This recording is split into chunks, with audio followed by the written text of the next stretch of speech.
Untuk pelajar SPM yang akan ambil SPM ataupun yang pernah ambil SPM 2-3 tahun ni, anda perasan subjek-subjek sejarah anda tu agak berlainan sebenarnya daripada sebelum-sebelum ini. Okey, kalau rujuk dengan abang-abang memang dia orang pun tak boleh nak kaitkan sebab silibus sangat berbeza.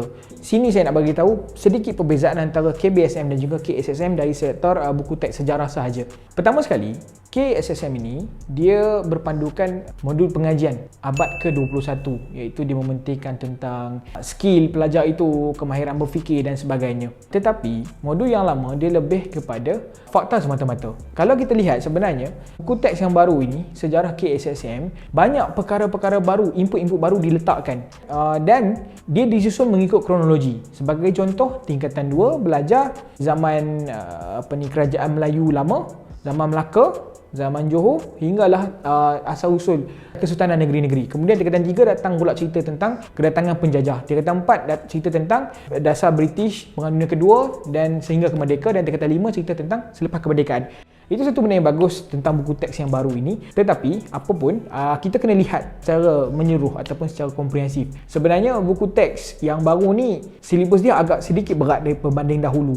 Nak tak nak kena cuba sekurang-kurangnya untuk lulus ataupun dapatkan kredit. Dan juga apa yang saya nampak dengan buku teks baru ni, walaupun dia mengikut kronologi, tetapi dia membincangkan topik-topik semakin terperinci sebab bukan semua orang pelajar meminati subjek sejarah. Disebabkan itu, kita perlu menggesa mana-mana pihak untuk mencadangkan kepada pihak berwajib agar buku teks sejarah ini dikaji semula sama ada relevan atau tidak.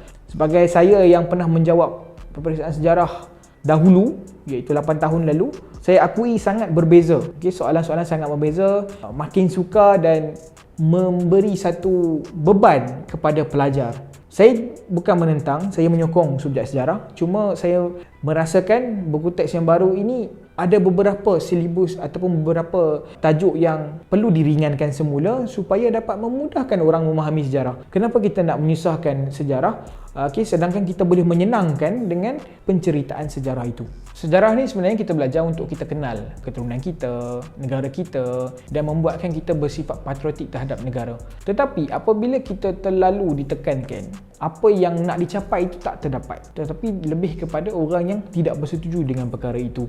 Nak mengkaji, nak belajar sejarah ini secara khusus sebenarnya perlu satu medium, ataupun kos di universiti bagi mereka dapat mengkaji sejarah. Biarlah sejarah di peringkat sekolah ini hanyalah asas dan tidak terlalu terperinci agar dapat meningkatkan semangat pelajar-pelajar. Sejarah ini penting dan kerajaan perlu lagi mewajibkan sejarah dan bahasa Melayu dilulus. Cuma silibus-silibus itu dikaji semula agar dapat kita memaksimumkan minat pelajar itu terhadap subjek sejarah.